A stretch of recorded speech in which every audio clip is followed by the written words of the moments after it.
Hi, I came out to my thinking place today and had this idea for a video. So I've turned the camera on, it's completely unscripted. See what comes out. If it's good, I'll post it. If it's not, then who cares? You'll never see it anyway.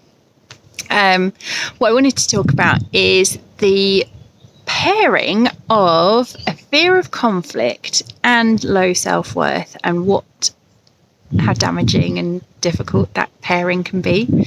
The reason that I'm bringing it up is that I see this holding people back all across higher education, particularly in professional services, particularly among sort of more junior grades of staff.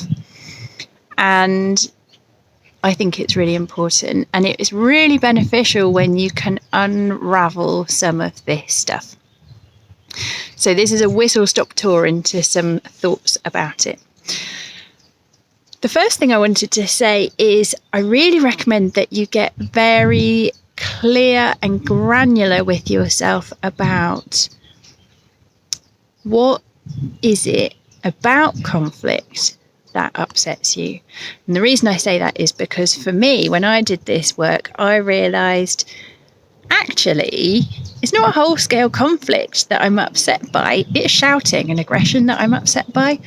I can take debate. Fine. I can take feedback. That's also fine. I can take, I'm a trained mediator. One of my favourite things is when people are, talking about what has happened, how they've experienced that, what the impact of that has been, and what they need to be able to move forward. All of those things are amazing things. What upsets me is shouting. Whether the shouting is at me or about me or not. Could be anything, just people shouting, people being really activated and aggressive. I find that really, really triggering because of some stuff that happened in my past. So that means now, as I think about my ability to deal with potentially conflict generating situations, I come at it from a completely different angle, because historically, the part of me that was in charge of keeping me safe would go, no, there might be some risk of conflict. Don't do whatever the thing is you're about to do. Don't say that risky thing. Don't send that email. And the thing is, that part of us that keeps us safe in those situations has no risk assessment skills. It can't say whether the email that you're about to send is going to, how likely it is that it would create a conflict situation, or how severe the conflict would be if it did cause that sort of reaction. It's just sounding the alarm going, rah, rah, rah, rah, don't do this thing because it might end in a conflict. That might hurt you, so let's keep safe and not do that. The problem with doing that is that you find yourself, I found myself, prioritising being nice and keeping myself safe, and not having difficult conversations, or not having them thoroughly enough, because I didn't want to create conflict. I didn't want to have to face conflict. So I would do everything I could to be nice and polite and friendly and not stir up anything that could be really deeply emotional for people, because I didn't want to have to deal with the risk of that emotional reaction.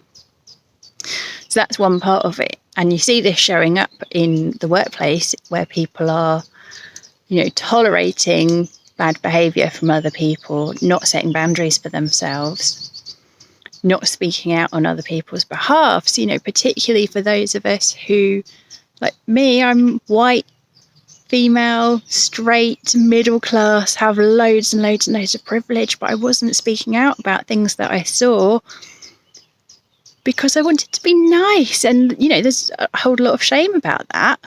It's not the point of the video. But now things are different.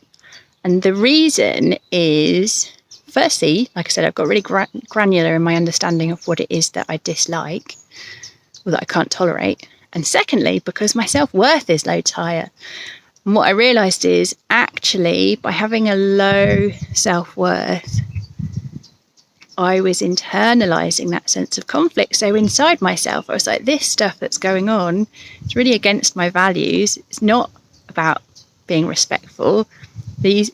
For me or for other people, there's a lack of dignity. There's no compassion happening here. All of this stuff was going on inside myself, and I wasn't stepping forward to take the action that was needed to move it forward. So by having better sense of self-worth, I can now realise, and understanding which part of conflict it is that really upsets me, I can feel safer to tackle some of those difficult conversations, advocate for myself, set boundaries about what's okay and what's not okay. I can take up more space without feeling like I shouldn't be doing that or that I don't deserve it. Like, who am I to be taking up this space? Who am I to speak out in this meeting? I don't deserve to be heard. All of that's gone. I deserve to be heard. Look at me. I'm like bloody publishing videos on the internet. And when you're in that situation and something comes up and let's say you're in a meeting and you hear something that you think this is not right, and you're in more junior grade and you have higher self-worth, you're more likely to create a challenge in a way that is safe and respectful, and full of dignity, and holding accountability for the things that you and the organisation believe in. Just checking if there's anything else I wanted to say about this. The other part of it is that when you have that higher sense of self-worth, you can stand up for yourself from a totally different place, because when someone's shouting or aggressive, now I know I don't deserve that. I don't deserve for somebody to be shouting at me. Nobody does. Nobody deserves to be shouted at. No one deserves aggression, least of all in the workplace. And so I feel much more able now from my higher sense of self-worth to go, you know what, I don't deserve this and I'm not going to tolerate it. So if you need to shout, go ahead and shout, but I'm not going to stick around for it. You can come back and speak to me once you've calmed down and once you're ready to have an adult-to-adult conversation. Sounds easy. Still kind of would set my nerves jangling if I had to do that, but my self-worth makes it possible for me to do that, whereas before wouldn't have been possible. I'd have sat there, I'd have swallowed it, I'd have been shaking, I'd have walked out of that room and been in tears, all because I just couldn't stand up for myself. I'd have taken all of that. And then the sad thing is the fear of conflict that I was so busy trying to avoid was all going on inside.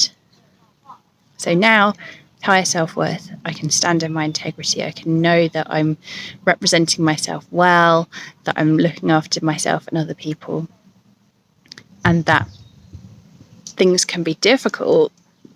I can do difficult things to look after myself and the people around me. So I don't know if that's been helpful. Hopefully it has. I guess the main takeaways that I hope that you get from this are: don't keep yourself small. Don't let yourself have that sense of inner conflict for fear of stepping out and creating conflict. Better to be involved in having crunchy, difficult conversations than it is to let all of that go on inside you. If you want some help with how to go about doing that, please get in touch. I'd love to help you with this. And I'll speak to you soon. Bye.